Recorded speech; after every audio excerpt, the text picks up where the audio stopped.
रमेश भुषाल तपाईँ यति बेला सामुदायिक रेडियो सुनवल 90.7 मेगाहर्ज र सफल पोस्ट अनलाइन.com बाट समेत हाम्रो सुनवल विशेष कार्यक्रम सुन्दै हुनुहुन्छ र हामी सुनवल विशेष कार्यक्रम अन्तर्गत रहेर विविध कुराकानीमा हामी चर्चा परिचर्चा गर्ने गर्दछौँ। यसै सन्दर्भमा आज हाम्रो यो सुनवल विशेषमा जीवन विज्ञान प्रतिष्ठान लुम्बिनी प्रदेश शिक्षा विकास सुनवल विशेषमा धन्यवाद रमेशजी। आराम हुनुहुन्छ? एकदमै। अनि कसरी चल्दैछ दिनहरू? अत्यन्तै फ्यान्टास्टिक छ, साह्रै रमाइलो छ। रमाइलो छ। अब यो खास गरिकन हजुर जीवन विज्ञान प्रतिष्ठान लुम्बिनी प्रदेश शिक्षा विकास केन्द्रको संयोजक पनि हुनुहुन्छ। यो जीवन विज्ञान प्रतिष्ठानका बारेमा अलिकति बताइदिनुहोस् न। यो जीवन विज्ञान नाम आफैमा पर्याप्त छ।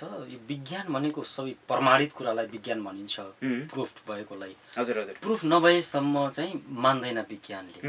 र त्यो आफ्नो जीवनलाई कसरी प्रुफ गर्ने र त्यो प्रुफ भएको कुरा आफूले बुझेर बाहिर प्रकट कसरी गर्ने, त्यसलाई कसरी फ्ल्यासमा ल्याउने। जसरी विज्ञानले अहिले भौतिक विज्ञानले नयाँ नयाँ इन्भेन्टेसनहरू गरेर बाहिर ल्याउँछ, हामीलाई थुप्रै टेक्नोलोजीहरू, थुप्रै तपाईँ सुविधाहरू, सेवाहरू उपलब्ध गराएको छ। अहिले हामीसँग हवाईजहाज छ, गाडीहरू छ, अनि यो मिडियाबाट हामीले अहिले जुन कुराहरू गर्दैछौँ, जसरी यो आएको छ त्यसरी हाम्रो जीवनभित्र पनि के छन् त सम्पदाहरू, त्यसलाई प्रमाणित गरेर अनि बाहिर प्रस्फुटन गर्ने क्षमताको विकासको लागि जीवन विज्ञानले काम गर्छ।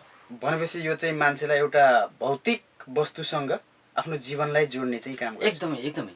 योग भनेको सबैसँग जोड्नु हो। योगमा विशेष 4वटा कुरा जोडिन्छ।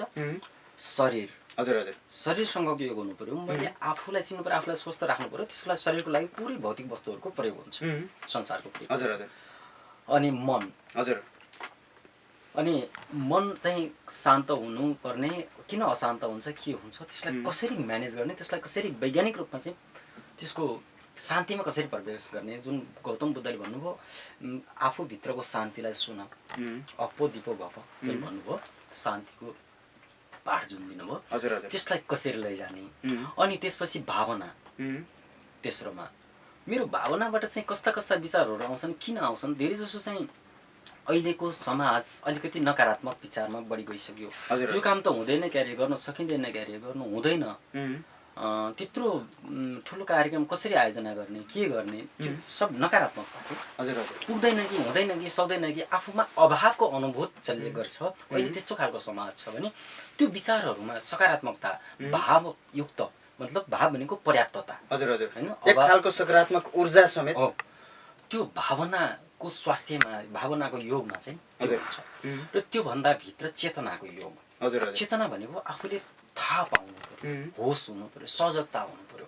म के गर्दैछु, कहाँ बस्दैछु, के बोल्दैछु, के खाँदैछु, मैले के को लागि गर्दैछु, र यसको लक्ष्य के हो, उद्देश्य के हो, म त्यसलाई कहिले मिट गर्छु, कसरी पुग्छु, त्यो कुराहरू सबै बोध भएर अगाडि बढ्नुलाई त्यो चेतनाको स्तरसम्मको योग भनिँदो रहेछ। त्यो जोडिने, जुन यहाँले भौतिक जीवनसँग, पदार्थसँग शरीरलाई जोड्ने, व्यक्तिलाई जोड्ने कुरा गर्नुभयो, त्यसमा चाहिँ जोडमा 4वटा कुरा रहेछ। शरीर, मन, भावना र चेतनासँगको योग चाहिँ योग रहेछ। अब यो पछिल्लो समयमा तपाईँको जति पनि एक थरी चाहिँ अध्यात्मवाद, अर्को चाहिँ भौतिकवाद भनेर चाहिँ यो अगाडि आइरहेको अवस्था पनि छ। यहाँहरू चाहिँ दुइटैलाई एकै ठाउँमा चाहिँ जोडेर अगाडि बढ्नुपर्छ भन्ने चाहिँ जुन एउटा यहाँहरूले शिक्षा पनि दिँदै आउनु भएको चाहिँ छ, कतिको चाहिँ यसमा चाहिँ चुनौतीहरू देख्नु भएको छ? चुनौती पर्याप्त छ, त्यसैले हामी काम गर्दैछौँ। चुनौती नभएदेखि काम किन गर्नु? हजुर, सहजता साथ हामी चाहिँ कुनै पनि मेहनत नगरी पनि हुने कामलाई मेहनत गर्दैनौँ नि। अहिले चाहिँ खेती किसानी गर्न हामीले छोड्यौँ, किनकि नगरिकन एभाइलेबल छ। हजुर, जे छैन त्यसको लागि नै मेहनत गर्ने हो, प्रगति गर्ने नै नभएको कुराको लागि हो। जहाँ चुनौती छ त्यहीँ अगाडि बढ्ने, चुनौती पर्याप्त छ। अहिले मानिसको बुझाइ चाहिँ एकदमै त्यो हामी बिचमा अलिकति बिगाऱ्यौँ। यो धर्म अध्यात्मवादमा लाग्नेहरू चाहिँ गृहस्थ छोड्ने, कमण्डल बोक्ने, कुटीमा बस्ने, हजुर हजुर, यस्तो खालको जुन अभ्यास भयो, त्यसले गर्दा अहिले चाहिँ अध्यात्ममा योग ध्यानमा आउनुहोस् भनेर हामीले छिमेकमा गाउँमा आफन्तहरूलाई साथीहरूलाई भन्दै गर्दाखेरि होइन हाम्रो त अलि बेला भएको छैन, अलिकति 50 कटेपछि जाउँला, अनि हामी त कामदाम गरेर खानुपर्छ, तिमीहरू जस्तो गफ गरेर खान कहाँ पुग्छ र, होइन? यस्तो खालको कुराहरू आउँछ। त्यो चुनौती हुन्। तर उहाँहरूले यो बुझ्नु भएको छैन कि हामीभित्र थुप्रै सम्पदाहरू छ, त्यो सम्पदाहरूलाई हामीले परिचालन गर्न सक्यौँ भने गृहस्थ जीवन अहिले जसरी चलिरहेको छ त्योभन्दा अझै उत्कृष्ट हुनसक्छ, अझै प्रबल हुनसक्छ। हजुर, नबुझेको कारणले त्यो समस्या छ। त्यो बिस्तारै हामी बुझाउँदैछौँ, धेरै अगाडि बढिसकेका छौँ। यहाँहरूले चाहिँ अलिकति उमेरका कुराहरू गरिहाल्नु भयो होइन? यहाँहरूलाई एउटा चुनौतीका कुराहरू उमेर भएको छैन, हामी किन गर्ने भन्ने नै आएको छ। अब यो खास गरिकन जीवन विज्ञान, एउटा यो अध्यात्म, योग, ध्यानका कुराहरू चाहिँ छ। यो खास गरिकन उमेरलाई चाहिँ कुनै हदबन्दी अथवा त्यस्तो प्राथमिकतामा राखिएको अवस्था छ कि नै? पटक्कै छैन। त्यो समाजमा आउने कुरा मात्रै मैले भनेको, व्यक्त गरेको। बच्चा जन्मेपछि कम्तीमा 5 वर्षदेखि हजुर हजुर हामी योगमा ध्यानमा प्रवेश गराउन सक्छौँ। जति चाँडै योगमा प्रवेश गर्यो त्यति सहजताका साथ उसले आफ्नो जीवनलाई पुरै अनुभूत गरेर बाहिर प्रकट हुन सक्छ। जति ढिला भयो हजुर हजुर त्यति गाह्रो छ। तर पनि त्यो हुँदाहुँदै पनि अब फेरि अर्को प्रश्न आउन सक्छ, त्यसो भए त ढिला भएपछि उमेर कटेपछि योगमा नजाने कि भन्ने हुनसक्छ। तर जब जागा तब सबेरा भन्ने एउटा जुन चाहिँ हिन्दीमा उखान छ, त्यो अनुसार ढिला भएको छैन। मानव योनिमा जन्मेपछि जति बेला अवसर पाइन्छ त्यति बेला प्रवेश गर्नुपर्छ। भनेपछि यसमा उमेरको चाहिँ कुनै क्राइटेरिया चाहिँ छैन। जुन उमेर समूहकाले पनि योग ध्यान गर्न चाहिँ सक्ने भयो, गर्नुपर्छ, अत्यावश्यक छ। किनकि हामी प्रत्येक काममा त्यो घरमा सानो बच्चाहरूलाई काम गराउँदै गर्दा ध्यान दिएर गर बाबु भन्छौँ। त्यो भन्नुको अर्थ त्यही नै हो कि त्यो काममा कन्सल्टेसन भयो, ध्यान भयो भने, पढाइमा कन्सल्टेसन भयो भने, अनि सबै कर्महरूमा कन्सल्टेसन भयो भने अगाडि बढ्ने हो। र त्यो कन्सल्टेसन पावर बढाउनको लागि त्यो एकाग्रता क्षमता, आफ्नो काममा एकाग्रता क्षमता, अनि त्यो एकाग्रताले एउटा विषयमा फोकस हुने भयो मानिस, एउटा काममा एउटा पोइन्टमा, तपाईँको जस्तै टर्च लाइट जस्तो हजुर हजुर एकातिर फोकस हुने भयो। र त्यो एकाग्रता भन्दा अर्को चाहिँ ध्यान भन्छौँ हामी, त्यसलाई समग्रतामा समेट्छौँ। जसरी अहिले यो हामी जुन लाइटको मुनि बसिरहेका छौँ, एउटा लाइट सबैतिर फैलिरहेछ, फोकस्ड छैन। हजुर हजुर यो चाहिँ समग्रतामा एकैपटक चाहिँ थाहा पाउनु, होसमा रहेर आफू चाहिँ त्योभन्दा फरक रहेर सबै कुरालाई बुझ्नु, अनुभूत गर्नुलाई चाहिँ ध्यान भनिन्छ। अब संयोजकज्यू, मैले तपाईँलाई एउटा प्रश्न चाहिँ जोड्न चाहेँ। यति राम्रो कुरा चाहिँ छ हाम्रो जीवनका लागि, एउटा मानव जीवनका लागि योग ध्यान भन्ने कुराहरू, तैपनि अझै पनि धेरै चाहिँ जुन रिमोट एरियामा बस्ने होस् अथवा चाहिँ अर्बन एरियामा चाहिँ बस्ने चाहिँ किन नहोस्, उहाँहरूको अझै पनि त्यो चेतना त्यतातर्फ पुग्न सकेको जस्तो चाहिँ लाग्दैन नि योग ध्यानतर्फ।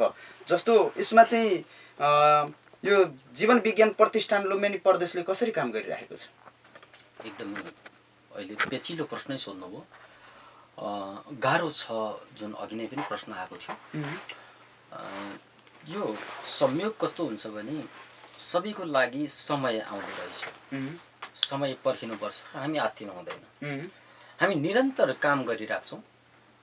यो उखान छ नि, काग कराउँदैछ पिना सुक्दैछ। हजुर हजुर कागले कराउन छोडेको छैन, पिना आफै सुकिरहेकै हुन्छ। हजुर निरन्तर आफ्नो काममा अगाडि बढ्दै गइसकेपछि हजुर त्यो लक्ष्यमा एक दिन पुगिन्छ। र हामीले एक एक कण मिलेर जसरी ब्रह्माण्ड बनेको छ, मोलिक्युल्सहरू मिलेर पुरै ब्रह्माण्ड बनेको छ, हामीले सानो सानो प्रयासहरू गर्दै अगाडि बढ्दै जान्छौँ, बिस्तारै यसको परिचय गराउँदै जान्छौँ। अनि अहिले हामीले प्रचार प्रसार विभिन्न गर्दैछौँ र यसको साथमा हाम्रो एउटा चाहिँ लुम्बिनी जागरण उत्सव पनि हुँदैछ चैत्रमा। त्यति बेला पनि धेरैले थाहा पाउनुहुन्छ। र यो चुनौती हुँदै मान्छेले नबुझ्दै पनि कतिपय त साथीहरूको लहलैमा पनि झुक्किएर पनि यस्ता ठाउँमा आउनुभयो भने उहाँहरूको जीवन चाहिँ प्रमाणित हुन्छ। भन्न खोजेको चाहिँ यो चुनौती अवश्य नै चुनौती छ। चुनौती नभइकन त अगाडि बढ्नै सकिँदैन। चुनौती हुनैपर्छ, नभए भने कामै गर्नु पर्दैन। अझै कतिपय अवस्थामा त संयोजकज्यू, तपाईँको यो अलिकति हाम्रो समाजमा जाति वर्गीयताका कुराहरू पनि आउँछन्, त्यसमा योग ध्यान चाहिँ यसले गर्ने उसले चाहिँ गर्न नहुने भन्ने पनि छन्। तपाईँले यसलाई चाहिँ कसरी हेर्नु भएको छ? अत्यन्तै राम्रो विषय उठान गर्नुभयो। अहिले समय सापेक्षी समाजमा भएका घटना परिस्थिति सबै कुरालाई समेट्नु भएको छ यो प्रश्नले। यो हाम्रो चाहिँ त्यही सजगता होसका कुराहरू हामी चाहिँ जुन चाहिँ शरीर मन भावना र चेतनासँगको योगका कुराहरू गऱ्यौँ। हजुर हजुर। त्यसलाई नबुझेर जुन चाहिँ अध्यात्म भनेको चाहिँ जङ्गल पस्नु, कुटीमा बस्नु अनि चाहिँ अलग निरञ्जन भनेर मागेर खानुलाई जसले अध्यात्म भनेर व्याख्या गर्यौँ, तिनै तह र तबकाका व्यक्तिहरूले यस्ता खालका व्याख्याहरू गर्नुभयो। वर्ग पनि छैन, जात पनि छैन। हजुर। यसमा जुन चाहिँ 4वटा जात भनेर छुट्याइएको छ, ब्राह्मण, क्षेत्री, वैश्य र शूद्र भनेर। यसमा के छ भने यो तह हो। यसमा त्यो सबै कुराहरू ममा पनि लागु हुन्छ, तपाईँमा पनि लागु हुन्छ। म निदाएको अवस्थामा बेहोस हुन्छु। हजुर हजुर। मलाई कुनै पनि होस हवास केही पनि हुँदैन। हजुर। त्यो मेरो शुद्रता हो। अनि मैले एउटा पेसा व्यवसाय गृहस्थमा छु, एउटा पेसा व्यवसाय नगरिकन आर्थिक उपार्जन हुँदैन। त्यो आर्थिक उपार्जनको लागि मैले जे कर्म गर्छु त्यो वैश्य कर्म हो। र त्यसलाई मैले राजनीति नै गर्नु पर्दैन, क्षेत्रीय हुनलाई जागिरै खानु पर्दैन, घरको काम व्यवस्थापन गर्ने अनि श्रीमतीलाई के कति काम अराउने, छोरालाई के कसो गर्ने, कसरी म्यानेज गर्ने, यी कुराहरू जति पनि व्यवस्थापनका कुराहरू हामीले गर्छौँ त्यो क्षेत्रीयता हो। र हामी यो आध्यात्मिक प्रतिष्ठानको माध्यमबाट गुरुहरूको ऊर्जाबाट, गुरुहरूको कृपाले हामीले जे अभ्यास गर्दैछौँ, बिहानमा हामी योग ध्यान सिकाउँछौँ, आफूले जानेको कुराहरू, अनुभव गरेका कुराहरू अरूलाई सेयर गर्छौँ र त्यसलाई हाम्रा ज्ञानलाई, हामीले बुझेका कुराहरूलाई, हामीले व्यक्त गरेका कुराहरूलाई जसले अनुसरण गरेर अगाडि बढ्नुहुन्छ त्यो हामीले ज्ञान बाँड्ने काम गऱ्यौँ, त्यो ब्रह्मकर्म हो। हजुर हजुर। यो हरेक व्यक्तिमा त्यो 4 जात छ। हजुर। अनि वर्गको कुरा गर्ने हो भने त्यो वर्ग यो अध्यात्ममा खास वर्गको विषय आउँदैन, जातको विषय चाहिँ आउने नै कुरा हो, यो प्रष्ट छ। र वर्गको कुरा गर्दाखेरि यहाँ तपाईँको आध्यात्मिक हिसाबले गर्दा कोही पनि सानो छँदै छैन। किनकि त्यो जुन प्रकृतिले वा परमात्माले वा भगवानले हामी जे जसलाई त्यो पात्रता जसलाई दिउँ, उसले हामीलाई सबै मानिसलाई एउटै मटेरियल दिएर यहाँ बनाएको छ कि सबैसँग रगत छ, तातो छ, रातो छ। सबैसँग 5वटा इन्द्रियहरू छन्, 5वटा कर्मेन्द्रियहरू छन्। कसैलाई पनि कमी दिएको छैन भने सबै बराबर छ, त्यहाँ वर्ग छँदैछ। वर्ग भने त हामी त त्यो कमजोर र बल्लो भनेर वर्ग छुट्याइरहेछौँ। त्यो हदमा चाहिँ यो छैन। त्यसमा चाहिँ त्यो मानिसले सबैभन्दा माथि पुग्न सक्छ, जुन अहिलेसम्म सक्छ त्यो क्षमता दिएर पठाएको छ परमात्माले वा प्रकृतिले। अहिले पृथ्वीमा 8 अरब चान्चुन जनसङ्ख्या छ। ती सबैमा एक-एकवटा छुट्टै सम्भावना छ, ताकि पृथ्वीमा अहिलेसम्म नभएको काम, दिव्य कर्म अर्थात् चाहिँ मानिसले गर्न नसकेको नयाँ काम गर्न सक्ने क्षमता, एक-एकवटा क्षमता हरेक व्यक्तिमा छोडेको छ। र त्यसलाई प्रकट गर्नलाई कुन बाटो लाग्नुपर्ने, कुन माध्यममा जानुपर्ने, कुन खालको सिकाइ गर्नुपर्ने, कुन खालको गुरु खोज्नुपर्ने, त्यो मानिसले नभेटेर भौतारिएको छ। र मान्छे आर्थिक रूपमा सम्पन्न होला तर खुसी छैन। अनि शैक्षिक रूपमा चाहिँ PhD होल्डर होला, डा लेख्या होला, तर उसमा पनि खुसी छैन। अनि सामाजिक रूपमा मान प्रतिष्ठाको हिसाबले उच्च पदस्थ होला, राजनीतिक रूपमा चाहिँ प्रधानमन्त्री राष्ट्रपति हुनुभयो होला कोही, तर उहाँहरू पनि खुसी हुनुहुन्न। त्यो किन छैन त भन्दा आफूले गर्नुपर्ने साँच्चीकै कर्म के हो, त्यो एउटा युनिकनेस हुनुपर्छ। त्यो परमात्माले एउटा खुबी दिएर पठाएको छ। किन पठाएको छ भने मानिसमा अनुहार जुन छ नि कसैसँग पनि मिल्दैन। अहिलेसम्म 8 अरब मानिसको कसैको पनि अनुहार मिल्दैन। अहिलेसम्म मानव सभ्यता सुरु भएदेखि जति पनि मानिसहरू जन्मे ती कसैसँग पनि, तपाईँको पनि मिल्दैन, मेरो पनि अनुहार मिल्दैन।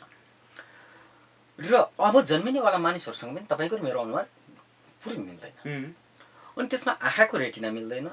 अनि यो जुन चाहिँ हातको खुट्टाको औँलाहरू छ त्यो सबैमा चक्र हुन्छ।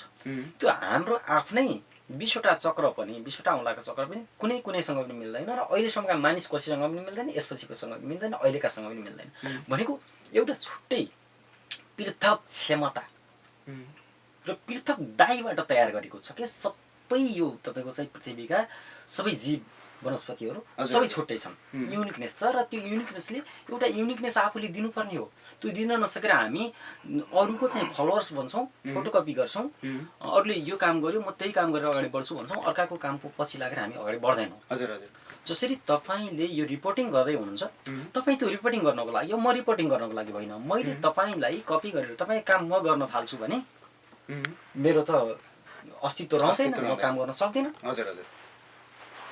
भनेपछि जे होस् यो एउटा सामाजिक, धार्मिक, जातीय, वर्गीय जे विविधता हुनेले पनि यो हाम्रो चाहिँ योगदान हैन, तपाईको चाहिँ यो अध्यात्म यतातिर चाहिँ लागेर चाहिँ उहाँहरू चाहिँ आफ्नो अन्तर्निहित क्षमतालाई चाहिँ विकास गर्न सक्नुहुन्छ। अत्यन्तै। यसमा के छ भने सबैले गर्नुपर्ने के भन्दा त्यो आफ्नो प्रतिभा प्रस्फुटन गर्नुपर्छ। त्यो प्रतिभा प्रस्फुटन गर्नको लागि मेरो प्यासन के हो, त्यो प्यासन बमोजिमको मेरो प्रोफेसन बन्यो कि बनेन, म हुनुपर्ने के हो त्यही भयो कि भएन। यदि म जे हुनुपर्ने त्यही भयो भने म पृथ्वीमा उत्कृष्ट काम गर्छु, त्यो काम कसैले पनि गर्न सक्दैन। संयोजकज्यू, हजुर, यो तपाईहरु चाहिँ एउटा अभियानमा हुनुहुन्छ। हजुर, यो वास्तवमा एउटा मानिस आफू चाहिँ जन्मिसकेपछि चाहिँ आफूले गर्नुपर्ने कर्म र आफ्नो क्षमता विकास गर्नका लागि चाहिने चाहिँ अत्यावश्यक यो चाहिँ तत्त्व जस्तो चाहिँ लाग्यो मलाई। हजुर, हैन। अब यसमा चाहिँ हाम्रो समाज हेर्ने हो भने भाषिक विविधता छ। हजुर, हैन। अब यसमा तपाईहरुले यहाँ चाहिँ अध्यात्म, योग, ध्यानका कुराहरु चाहिँ अगाडि बढाउनु भएको चाहिँ छ। अब त्यसलाई कसरी सम्बोधन गर्नुहुन्छ? एकै खालको छ कि तपाईहरुको चाहिँ यो योग ध्यान गराउने चाहिँ तरिकाहरु अथवा यो भाषिक अथवा चाहिँ हामी कहाँ त विविधताले भरिपूर्ण छ नि त हाम्रो समाज त। अत्यन्तै सुन्दर छ हाम्रो समाज। अब यसलाई चाहिँ कसरी सम्बोधन गर्दै हुनुहुन्छ? यो जीवन विज्ञानले कुनै पनि कुराको एउटै कुरा मात्रै सत्य हो होइन भनेर भन्दैन। जसलाई पनि प्रयोग कसरी सहज हुन्छ त्यसरी गर्ने। भाषाको हकमा यहाँले भाषिक विविधताको कुरा गर्दै गर्दा हाम्रो जीवन विज्ञानका कार्यक्रमहरू अङ्ग्रेजी भाषामा, नेपाली भाषामा, अनि तपाईँको चाहिँ नेवारी भाषामा, मैथिली भाषामा, जर्मनी भाषामा, तपाईँको वर्ल्ड वाइड रूपमा जहाँ जहाँ अहिले 65वटा देशमा जीवन विज्ञानका कार्यक्रम हुन्छन् त्यहाँका स्थानीय भाषामा, नेपालकै थुप्रै भाषाहरूमा पनि जीवन विज्ञानले कार्यक्रम गरिरहेको छ। त्यहाँको स्थानीयले जुन भाषा बुझ्नुहुन्छ त्यही भाषामा हामी अगाडि बढ्नुपर्छ। जसको मदर टङबाट कार्यक्रम गर्न पायो भने नि त्यसमा चाहिँ आफ्नो चाहिँ अपनत्व हुन्छ कि, ओनरसिप हुन्छ कि भाषामा। यहाँ नेवार भाषा चाहिँ मातृभाषा भएर हुर्किनुभएकाहरूले नेपालीमै कुरा गर्दै जाँदा उहाँहरूको टोन चाहिँ अलिकति फरक आउँछ। तर थमा फरक आउँछ भने उहाँहरूले आफ्नो समुदायलाई आफ्नै भाषामा किन प्रयोग गर्न नपाउने? यहाँ यही गर्नै पर्छ भन्ने छैन। जसरी हामीले बिचमा चाहिँ यो जति पनि पूजाआजा कर्मकाण्डका कुराहरू सशक्त भाषामा मात्रै हुनुपर्छ भनौँ नि, त्यो बाध्यता लाद्दाखेरि अनि यो अलिकति अप्ठ्यारो स्थिति आयो समाजमा। तर अहिले चाहिँ त्यो छैन। जीवन विज्ञानले त्यो सबै कुरालाई, यो जीवन विज्ञान प्रतिष्ठानले चाहिँ यो सबै भाषाभाषीहरूको लागि चाहिँ सहज हुने तरिकाले ध्यान योगलाई चाहिँ अगाडि चाहिँ बढाइराखेको चाहिँ हो। यो भन्दै गर्दा अब हाम्रा श्रद्धेय गुरुदेवहरू नेपाल माताका पुत्रहरू नेपाली भाषा नै मातृभाषाको रूपमा अवलम्बन गर्नुभएको हुँदाखेरि उहाँहरूले अन्य भाषाहरू चाहिँ अङ्ग्रेजी, हिन्दी लगायतका 2-4वटा भाषाहरू त जान्नुहुन्छ। सबै भाषा गुरुदेवहरूलाई आउँदैन। स्पेसल कक्षाहरू ट्रेनरहरूलाई लिँदै गर्दा जो प्रशिक्षक बन्दै हुनुहुन्छ उहाँहरूले चाहिँ नेपाली भाषामै प्रशिक्षण लिनुहुन्छ, अरू भाषीहरूले पनि। तर उहाँहरूले आफ्नो बेल्टमा गएर आफ्नो समुदायलाई यो कक्षाहरू लिँदै गर्दा, सिकाउँदै गर्दा, योग ध्यान सिकाउँदै गर्दा उहाँहरूले आफ्नै भाषा प्रयोग गर्न सक्नुहुन्छ भाषाको हकमा। भाषा अनि संयोजकजी, यो नेपालमा जति पनि प्रोग्रामहरू, यस्ता राम्रा राम्रा प्रोग्रामहरू चाहिँ सञ्चालन भइराखेका चाहिँ हुन्छन्, एउटा आरोप पनि छ कि तपाईँको सबै चाहिँ राम्रा राम्रा प्रोग्राम, चाहे त्यो सफ्टवेयर होस् चाहे हार्डवेयरमा चाहिँ होस्, सबै सेन्ट्रलाइज हुन्छन्। अलिकति चाहिँ सहज पहुँच भएको ठाउँमा मात्रै चाहिँ यी प्रोग्रामहरू चाहिँ भइरहेका छन्। अलि रिमोट एरियालाई अझै पनि फोकस गर्न सकेनन् भन्ने एउटा आरोप छ नि। के छ यसमा? यो जीवन विज्ञान प्रतिष्ठानले चाहिँ कसरी चाहिँ त्यो ग्रामीण क्षेत्र, त्यहाँका ती ग्रामीण बस्ती, त्यहाँका ती जनताहरू, तिनीहरूसँग चाहिँ कसरी पुग्ने प्रयास गरेका छ? यो सेन्ट्रलाइज हुनु चाहिँ एक हिसाबले स्वाभाविकता हो, किनकि हाम्रो शरीरको पनि केन्द्र छ, रगतको केन्द्र मुटु छ, मुटु बिना रगत चल्दैन हैन। अनि शरीरको केन्द्रबिन्दुमा चाहिँ यो नाभि छ, नाभिको क्षेत्रबाट हामीले चाहिँ खाद्य पदार्थ एब्जर्ब गर्छौँ, त्यहाँबाट ऊर्जा चाहिँ हामी सबैतिर डिस्ट्रिब्युट गर्छौँ। त्यो हुँदा हुँदै पनि अहिलेको जुन चाहिँ यो राजनीतिक हिसाबले चाहिँ जुन सङ्घीय प्रणाली आएको छ त्यस्तै त्यो सबै शरीरलाई चाहिने कुराहरू जसरी चाहिँ त्यो नाभिबाट हामीले खानेकुराहरू लिएर त्यहाँबाट डाइजेस्ट गरेर शरीरभर फैलाए जस्तै यो पनि सबैतिर फैलिँदैछ र जीवन विज्ञानको हकमा हामी यो सेन्ट्रलाइज्ड मात्रै गरेका छैनौँ, हामी सबै प्रदेशमा कार्यक्रम गर्दैछौँ। यस अगाडि नै अहिले हालसालै दसैँ तिहारको बिचमा गण्डकी प्रदेशले पोखरामा कार्यक्रम गर्यो, चक्र विज्ञान कार्यक्रम। अहिले हामी चक्र विज्ञानको सङ्घारमा छौँ, अहिले लुम्बिनीमा हुँदैछ। यस अगाडि यो कर्णाली प्रदेशले सुर्खेतमा कार्यक्रम गर्यो। अघिल्लो वर्ष यही चक्र विज्ञान सप्ताह कार्यक्रम यो कोशी प्रदेशले इटहरीमा गर्यो। यसरी चाहिँ हामी चक्र विज्ञान अगाडि बढाइरहेछौँ र चक्र विज्ञान यो एउटा चाहिँ मूल ऊर्जालाई चिन्नको लागि हाम्रो शरीरमा रहने विशेष शक्तिका केन्द्रहरूलाई यसले चाहिँ उठान गर्छ, यसले चाहिँ परिचित गराउँछ वा अनुभव गराउँछ। मानिसले आफूभित्र शरीर त देखिने शरीरहरू प्रशस्त छन्, अनि कुनै शरीरभित्र भएकाहरू अङ्गहरू काटिँदाखेरि देखिन्छन् भने यो नदेखिने सूक्ष्म अङ्गहरू जुन छन् त्यो सूक्ष्म अङ्गहरूको क्रियाशीलता वा निष्क्रियता हजुर के हो भन्नेमा थुप्रै चक्रहरू छन् शरीरमा। त्यो मध्येको मुख्य 7वटा चक्रको अहिले चाहिँ जागरण गर्ने विज्ञानलाई चक्र विज्ञान भनेर हामीले यो चक्र विज्ञानभित्र 7वटा चक्रहरू छन्। 7वटा चक्र छन्। अब संयोजकज्यू, अहिले हामीलाई जति पनि सुन्ने श्रोताहरू हुनुहुन्छ, दर्शकहरू चाहिँ हुनुहुन्छ, हजुर, उहाँहरूले चाहिँ यो सुनिसकेपछि हामी पनि कसरी जोडिने होला, योग ध्यान गर्नका लागि कहाँ जाने होला भन्ने पक्कै पनि एउटा मनमा कौतूहलता हुनसक्छ। अहिले हामी सामुदायिक रेडियो स्नोबल र सफल पोस्ट.com-बाट एकैसाथ कुराकानीमा चाहिँ छौँ। अब हामीलाई सुन्ने ती श्रोताहरू, हामीलाई चाहिँ हेर्ने दर्शकहरू, त्यो कौतूहलतालाई चाहिँ यो जीवन विज्ञान प्रतिष्ठान लुम्बिनी प्रदेश, तपाईँ एउटा शिक्षा विकास केन्द्र संयोजक पनि हुनुहुन्छ, उहाँहरूको कौतूहलतालाई चाहिँ कसरी मेटाउने होला? अत्यन्तै राम्रो समय सान्दर्भिक र अहिलेको जुन हाम्रो उद्देश्य हो त्यो उद्देश्यकै बिन्दुमा आएर यो प्रश्न राख्नुभयो। जीवन विज्ञान प्रतिष्ठानले लुम्बिनी प्रदेश परिषदलाई चक्र विज्ञान सप्ताह गर्नलाई एउटा अवसर प्राप्त भएको छ र यो कार्यक्रम लुम्बिनी प्रदेशको रूपन्देही जिल्ला तिलोत्तमा नगरपालिका वडा नम्बर 3 जोइकुटीको शान्ति चोकमा रहेको दरबार लन पार्टी प्यालेसमा पौष 23 गतेदेखि 29 गतेसम्म चक्र विज्ञान सप्ताह कार्यक्रम गर्दैछ। हजुर। र यो चक्र विज्ञान सप्ताहमा जुन 7वटा चक्रहरू छन्, यो चक्रहरू भनेको चाहिँ हाम्रो शरीरको सबै शक्ति केन्द्रहरू भनेको यो 7वटा चक्रमा निहित छन्। जुन हाम्रो पूर्वीय दर्शनमा सप्तऋषिका कुराहरू गर्छौँ, त्यो सप्तऋषि भनेका पनि तिनै 7 चक्र हुन्। अनि योग विधाले 7वटा योगको कुरा गर्छ, त्यो 7वटा योग पनि त्यही 7वटै चक्रमा केन्द्रित छन्। अनि हामीले सम्पन्नताको हिसाबले अष्टलक्ष्मीको कुरा गर्छौँ, त्यो मध्येको 7वटा लक्ष्मी पनि यिनै 7वटा चक्रमै केन्द्रित छन्। अनि स्वास्थ्यको हिसाबले पूर्ण स्वस्थ रहनको लागि पनि यिनै 7वटा चक्रहरूबाटै मानिस पूर्ण स्वस्थ हुन सक्छ। भनेको मानिसको जीवनको जुन विज्ञान छ, हाम्रो जीवन विज्ञान जुन नाम छ, त्यसलाई ठ्याक्कै चिन्न सक्ने गरी पहिलो सुरुमै जोसुकै सहभागी, नयाँ सहभागीहरूले भाग लिन सक्ने, नयाँ मानिसहरूले तपाईँको जुन चाहिँ बिगिनर्स भनिन्छ जुन इङ्ग्लिसमा, सुरुवातमा अध्यात्मको सुरुवातमा जीवन विज्ञानको कार्यक्रममा सहभागी हुन सक्ने कार्यक्रम यो चक्र विज्ञान हो। यसमा पहिलो चक्रलाई मूलाधार चक्र भनिन्छ। स्वास्थ्यको हिसाबले यो शारीरिक स्वास्थ्यको लागि यो राम्रो छ। यसले चाहिँ शारीरिक स्वस्थ राख्नलाई, शरीरलाई स्वस्थ राख्नलाई काम गर्छ। अनि त्यो कर्मको हिसाबले क्रियाशीलता, मानिस चाहिँ एकदमै काम गरिराख्ने, आलस्यता नहुने, क्रियाशील हुने काम गर्छ। अनि सम्पन्नताको हिसाबले यो चाहिँ त्यो जुन अष्टलक्ष्मीको हकमा पनि फेरि हामी यसलाई चाहिँ लक्ष्मीको पहिलो रूप, आदि लक्ष्मीको रूपमा लिन्छौँ सुरुवात, होइन? किनकि पहिलो सुरुवात त शरीर हुनु पर्यो नि त।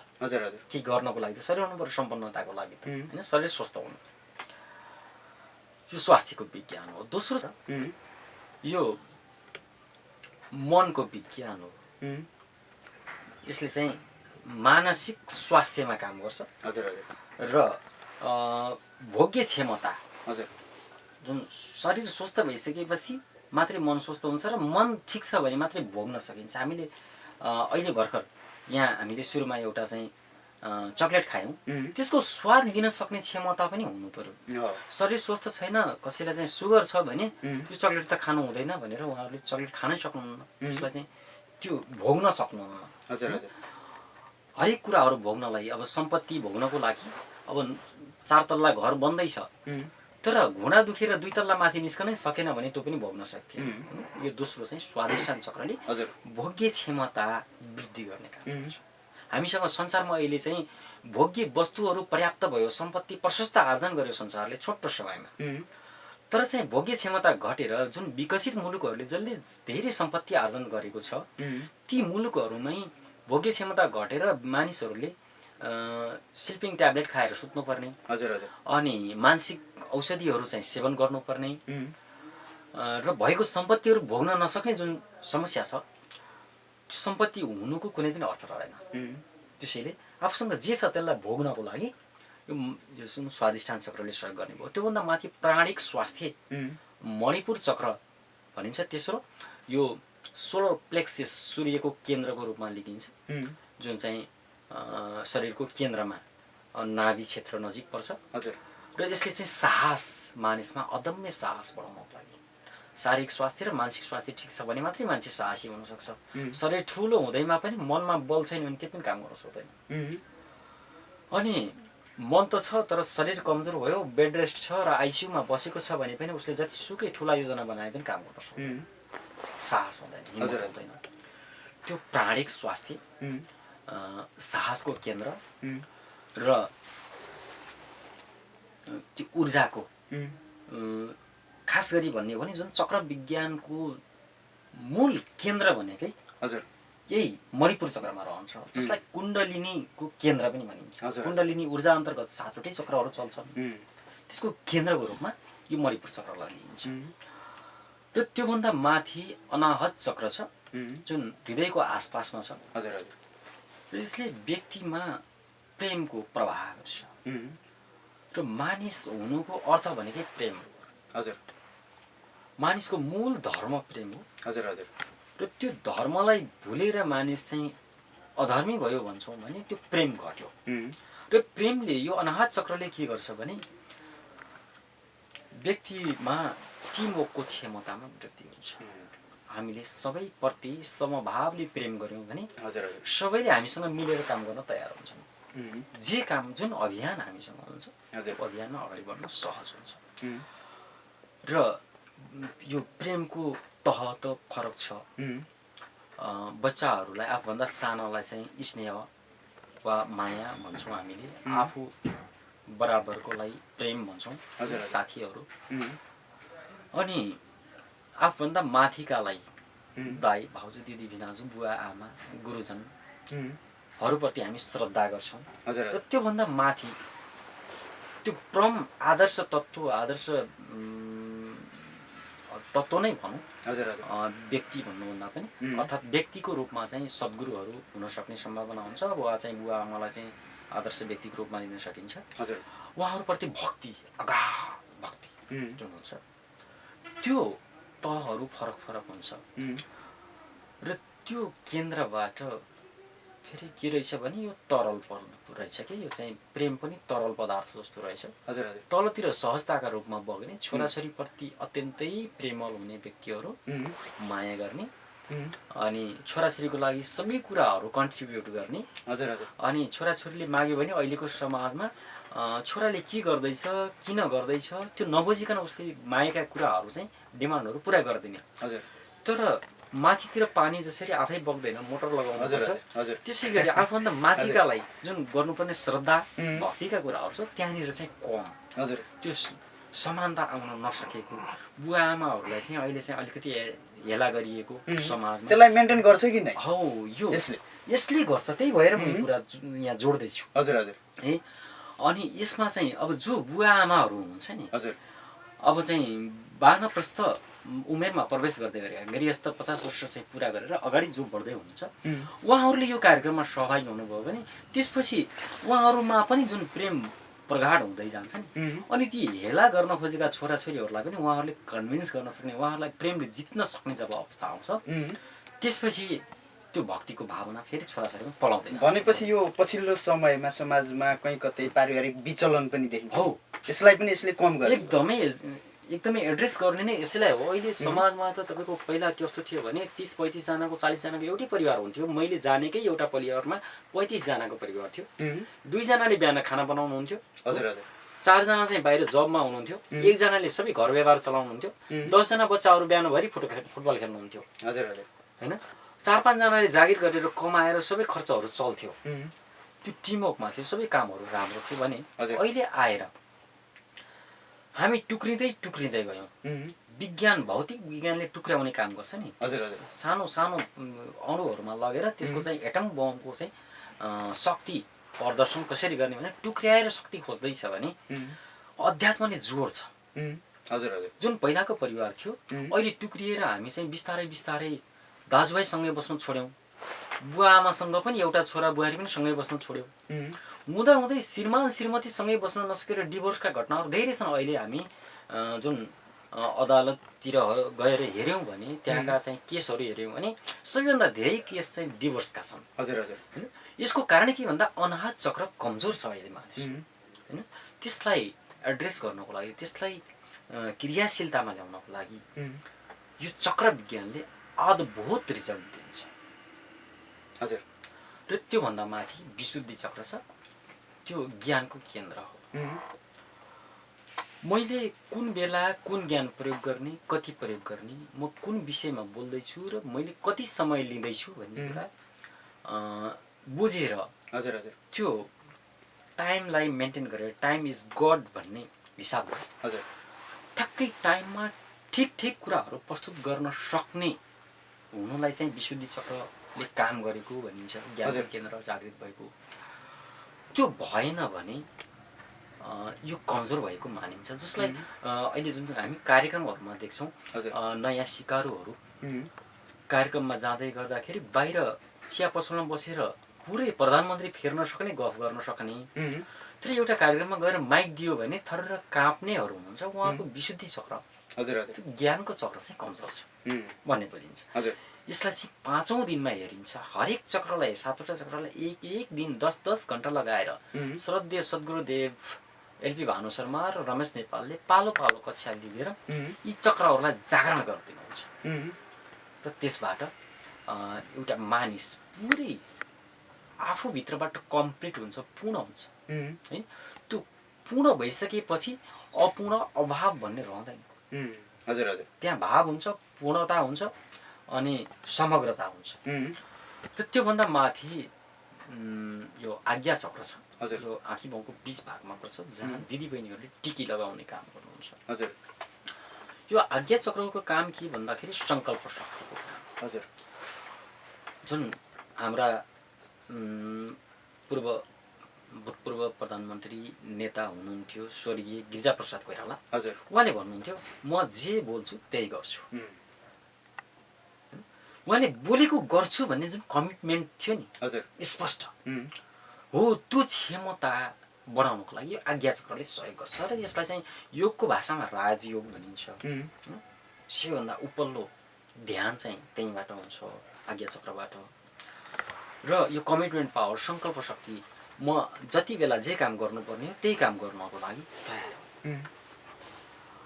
अब आज म यहाँ आउने क्रममा मलाई 12 बजे सुनचोकमा आइपुग्नु भन्नुभयो इन्दिराजीले। अनि बुटोलमा अलिकति काम पर्यो, रोकिँदै गर्दा 10:30 त उहीँ बजेछ। अहिले सुनलको बाटो अलिकति खराब पनि छ। हजुर हजुर, तर संयोग मलाई चाहिँ बाटोमा कहीँबाट पनि डिस्टर्ब भएन। गाडीहरू चाहिँ म ओभरटेक गर्न पनि सजिलैले सकेँ। म ठिक टाइममा 11:55 मा आएर चोकबाट उहाँलाई फोन गर्न सकेँ। हजुर, भनेको म यो समयमा पुग्नु छ भनेर घरबाट निस्केको थिएँ। बिचमा जति बेर रोकिए पनि मलाई पुरै सहजता भयो, वातावरण चाहिँ सहज बन्यो र म ठिक टाइममा आएँ।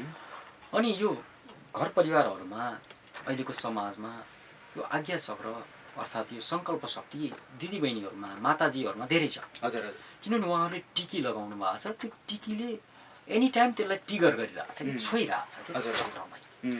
त्यसको प्रभावले घरमा महिलाले आँटेको काम बाहिर समाजमा केही कुराकानी भयो म यो काम गर्छु भनेर उहाँले सङ्कल्प गर्नुभयो भने घर श्रीमानलाई बच्चा बच्चीलाई जसरी पनि उहाँले मनाउनुहुन्छ। हजुर हजुर हाम्रो समाजमा जानिरहेको बुझिरहेको कुरा।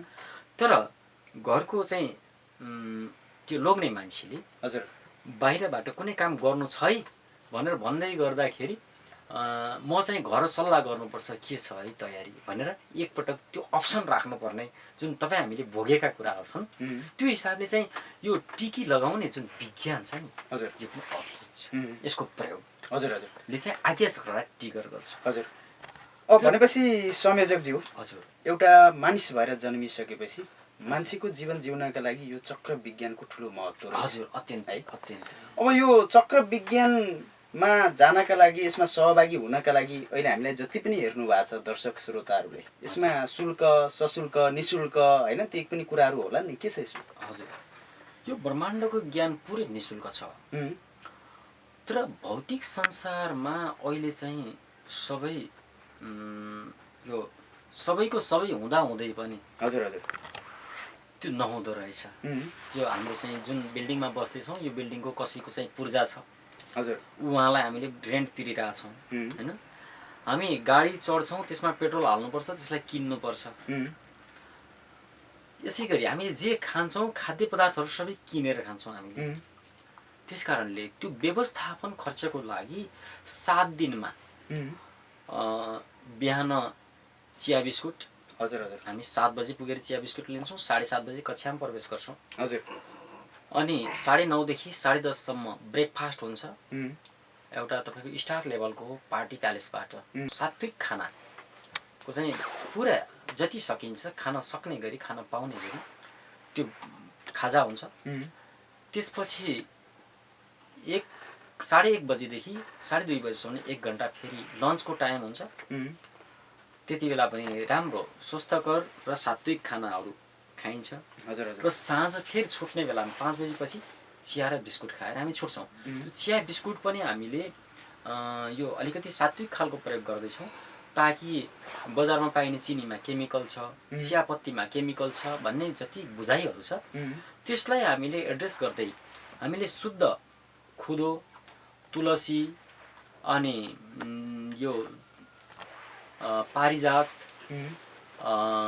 लगायतका यस्ता जडीबुटीहरूको चाहिँ फ्लेभर राखेर हामीले चाहिँ चिया खुवाउँछौँ। हजुर अनि बिस्कुट्समा पनि हामीले चाहिँ एकदमै सात्विक सकभर हामीले चाहिँ होल व्हिट बिस्कुट्सहरूको प्रयोग गर्ने तयारी गरिरहेछौँ। हजुर र यो सबै जति पनि हामीले यो त्यहाँको व्यवस्थापन खर्च छ त्यसमा तल कार्पेटिङ गरिने कुरा चटाइका कुराहरू अनि सिस्टम सेटिङका कुराहरू यसको लागि लाग्ने खर्च मात्रै प्रति व्यक्ति 10,000 7 दिनको 10 घन्टाको टोटल 70 घन्टाको प्रोग्रामको 10,000 मात्रै लिने गरेका छौँ।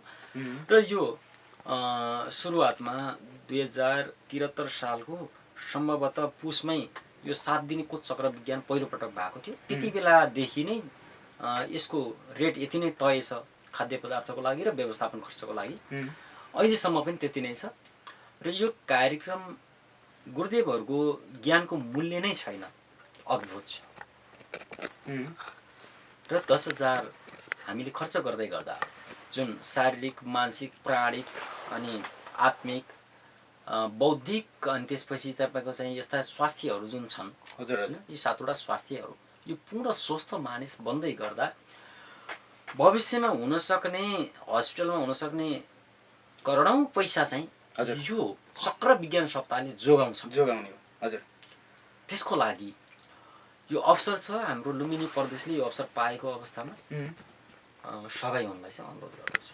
भनेपछि यो हाम्रो शरीरको चाहिँ यो शक्ति केन्द्र रूपी यसलाई एउटा आध्यात्मिक उपचारको चाहिँ विशेष कार्यक्रम चाहिँ भनेको कारण पनि त्यही होला। हजुर हो। अब हामी कार्यक्रमको करिब अन्तिममा पनि छौँ संयोजकज्यू। जति पनि हामीलाई सुन्ने हेर्ने दर्शक श्रोता महानुभावहरू चाहिँ हुनुहुन्छ उहाँहरूको लागि चाहिँ यो जीवन विज्ञान प्रतिष्ठान लुम्बिनी प्रदेश शिक्षा विकास केन्द्रको तर्फबाट र जति पनि चाहिँ यो हाम्रो चक्र विज्ञानमा जोडिन चाहिँ चाहनुहुन्छ श्रोता दर्शक महानुभावहरू हुनुहुन्छ उहाँलाई के भन्न चाहनुहुन्छ?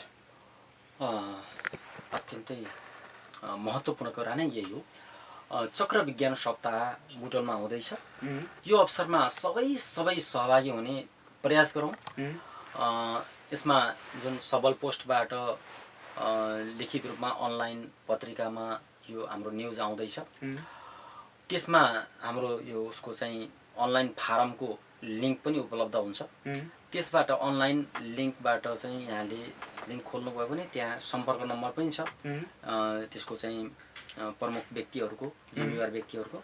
त्यहाँ सम्पर्क गरेर थप जानकारी लिन पनि सक्नुहुन्छ। त्यहाँबाट सजिलो गरी अनलाइन गुगल फर्म भर्न सकिन्छ। त्यसलाई पेश गरेपछि यहाँको नाम चाहिँ दर्ता हुन्छ। त्यो अनलाइनबाट हामीले हेर्छौँ र यहाँलाई तुरुन्तै हामीले कल गर्छौँ, 1-2 दिनमा कल गर्छौँ र त्यसको पेमेन्टको लागि पनि यहाँको सहजता प्रयोग गरेर आसपासमा हाम्रो अभियन्ता साथीहरू हुनुहुन्छ, जीवन विज्ञानका कल्याण मित्रहरू हुनुहुन्छ भने उहाँहरू मार्फत यहाँहरूले पेमेन्ट गर्न पनि सक्नुहुन्छ। होइन भने त्यसमा एउटा आधिकारिक खाता नम्बर छ, त्यो खाता नम्बर पनि हामीले उपलब्ध गराउँछौँ यहाँको सम्पर्क आइसकेपछि र त्यसबाट पेमेन्ट गर्न सक्नुहुन्छ। अनि त्यो भन्दै गर्दा यो बुटोलको नजिकमा तीर्थमा कार्यक्रम हुँदै गर्दा अलिकति टाढाबाट जानेहरूलाई शङ्का हुनसक्छ, बासको व्यवस्था के हुन्छ कसो हुन्छ हुनसक्छ। त्यसको लागि हामीले बुटोलमा यहाँहरूको लागि आफ्नो दक्षता, क्षमता र आवश्यकता अनुसार सुपथ र राम्रोमा राम्रो बासको व्यवस्था गर्छौँ। बासको लागि छुट्टै खर्च तिर्नुपर्छ, साँझको खाना खर्च खानु पर्यो भने र बास बस्नुको लागि। नजिक आफ्ना आफन्तहरू भएकाहरूले आफन्तकोमा बस्न सक्नुहुन्छ र बासको लागि हामीले अत्यन्तै सुलभ तरिकाले 150 रुपियाँका बेड हामीसँग उपलब्ध छन्, जहाँ तातो चिसो पानी उपलब्ध छ नुहाउनको लागि जाडो मौसममा। 350 रुपियाँका बेड पनि छन्। ती बेडहरू चाहिँ क्वान्टिटी सीमित होलान्, त्यसमा चाहिँ प्रायोरिटीको हिसाबले जो सुरुमा बुक गर्नुहुन्छ उहाँहरूलाई पर्न सक्छ। त्यो 150 को बेड जम्मा 6वटा छ हामीसँग। हजुर हजुर। अनि 350 रुपियाँका बेड हामीसँग 60वटा जति उपलब्ध छन् र 500 रुपियाँका बेड हामीसँग पर्याप्त छन्। हजुर। र त्योभन्दा ठुला, त्योभन्दा राम्रा कसैले चाहनुहुन्छ भने त्यो अनुसार पनि हामीले व्यवस्था गर्न सक्छौँ। यहाँको इच्छा अनुसार, त्यो आवश्यकता र इच्छा अनुसार यहाँहरूले माग गर्न सक्नुहुन्छ। त्यो अनुसार हामीले व्यवस्था गर्ने गरी यहाँहरूलाई कुनै पनि अभाव महसुस नहुने गरी हामीले व्यवस्थापन गर्नलाई हाम्रो व्यवस्थापन समिति एकदमै चुस्त दुरुस्त भएर अगाडि बढिरहेको छ। हजुर हजुर। र अघि चक्रको कुरा गर्दै गर्दाखेरि 6वटा चक्र, आज्ञा चक्रसम्मको कुरा गऱ्यौँ र यो 6वटा चक्रहरू क्रियाशील भइसकेपछि 7औं चक्र सहस्रार चक्र जो हाम्रो चाहिँ तालुको भागमा हुन्छ, टुप्पीको नजिक हुन्छ। यसले ब्रह्माण्डीय ऊर्जाहरूलाई तानेर हाम्रो शरीरमा यो ह्याप्पी हर्मोनहरू अनि तपाईँको चाहिँ यो मेलाटोनिन नामको चाहिँ हर्मोन उत्पादन गर्नलाई सहयोग गर्छ र त्यसले चाहिँ जुन तलबाट हामीले एक दिन गरेर 6वटा चक्रलाई जारी गरिसकेपछि अन्तिममा चाहिँ आनन्दको महसुस, जुन आनन्द अशरीरी अवस्था अर्थात् शरीर छोडेपछि मृत्युपछि चाहिँ स्वर्ग गइन्छ भन्ने हामी जुन परिकल्पना गऱ्यौँ, त्यो स्वर्गभन्दा माथि वैकुण्ठ कुनै पनि कुण्ठा रहित अवस्थाको अनुभूत गर्न सक्ने त्यो चक्र चाहिँ सहस्रार चक्र छ। त्यहाँसम्मको अनुभूत गर्नको लागि, अनुभव लिनको लागि, आफूभित्रको सम्पदालाई चिन्नको लागि हजुर हजुर जसले रेडियो सुनल र सबल पोस्टबाट यो कार्यक्रम हेर्दै र सुन्दै हुनुहुन्छ उहाँहरूलाई हार्दिक हार्दिक निमन्त्रणा गर्दछु। आफ्नो महत्त्वपूर्ण समयका बावजुद पनि हाम्रो यो स्टुडियोमा आइदिनु भयो। यो जीवन विज्ञान, चक्र विज्ञानका बारेमा धेरै जानकारी पनि दिनुभयो। त्यसका लागि यहाँलाई धेरै धेरै धन्यवाद। हस्, धन्यवाद रमेश भूषालजी। रेडियो सुनौल अनि सबल पोस्टलाई धेरै हामीलाई सबै सामु पुर्याउनलाई जुन अवसर दिनुभयो, हरिओम तत्सत। हस्, दर्शक श्रोताबिन, हामी जीवन विज्ञान, चक्र विज्ञानका बारेमा रहेर जीवन विज्ञान प्रतिष्ठान लुम्बिनी प्रदेश शिक्षा विकास केन्द्र संयोजक हरि पोखरेलज्यूसँग चाहिँ कुराकानी गऱ्यौँ। सुनल विशेष कार्यक्रममा हामी यस्तै र महत्त्वपूर्ण कार्यक्रमहरू लिएर आगामी कार्यक्रममा पनि पुनः उपस्थित हुने नै छौँ। तबसम्मका लागि मलाई प्रविधिबाट सहयोग गर्ने प्राविधिकज्यूहरूलाई विशेष धन्यवाद दिँदै म रमेश भूषाल पनि बिदा हुन्छु। हवस् त, नमस्कार।